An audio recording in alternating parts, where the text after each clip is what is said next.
The further advanced a pawn is up the board, the better, right?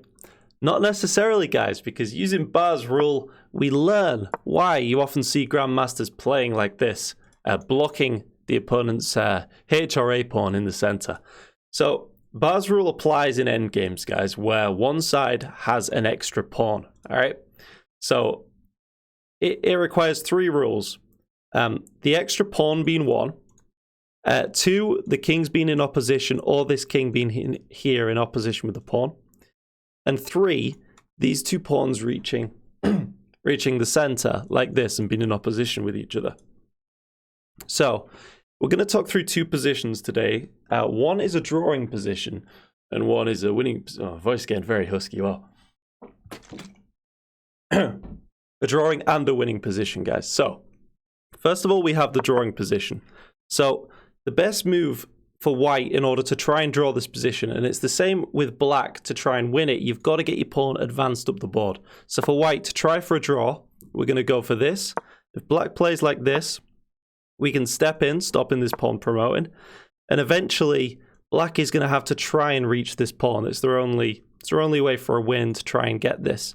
So black eventually will, so after we like move here, black might go like this.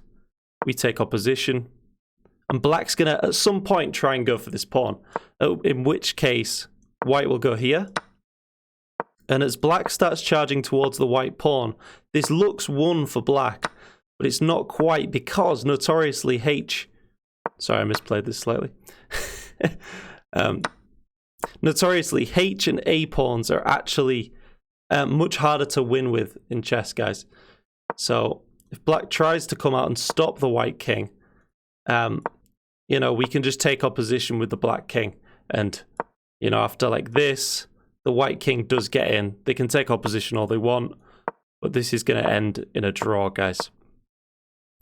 So using Bahr's rule again, so what we do at this position here, this is where we draw the Bahr line, it's called, or Bahr line. I think it's pronounced Bahr.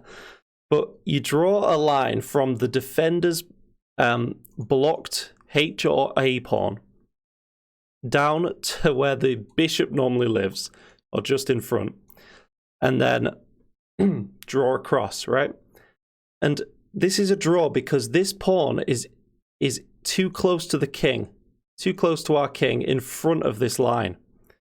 Now, if this pawn is on or behind the line, so on one of these 2 red squares, the pawn is sufficiently far away that for the white king to go up all the way there and then get back over, the white king is not going to be in time to defend.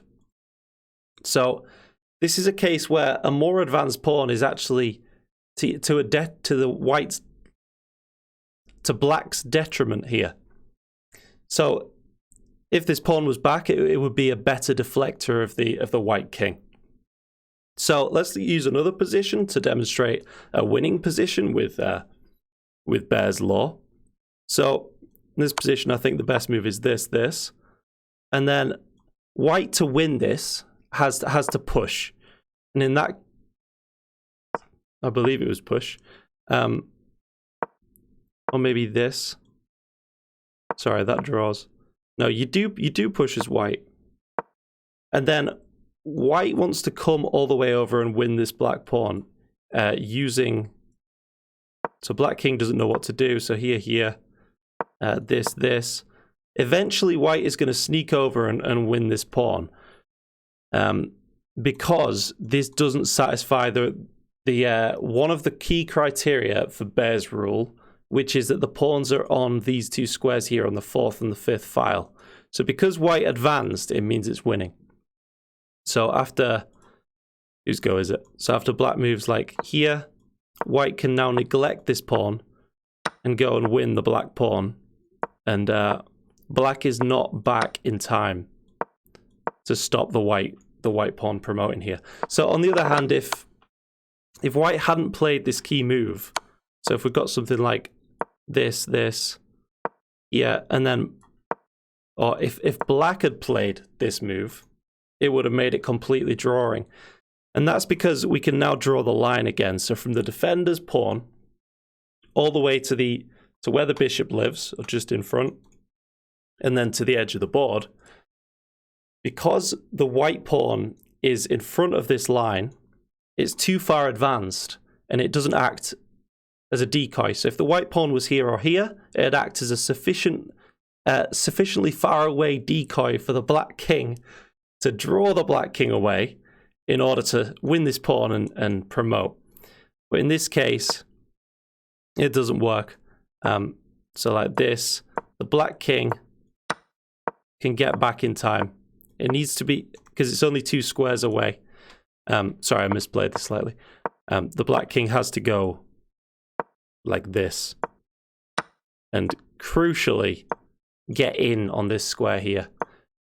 And white can go like this, but then black just, again, takes the opposition.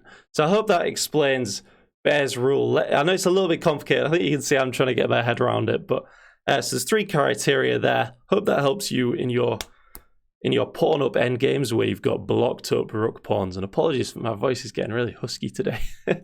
But yeah, cheers. Like and subscribe, guys. Hope you enjoyed that one. See you next time.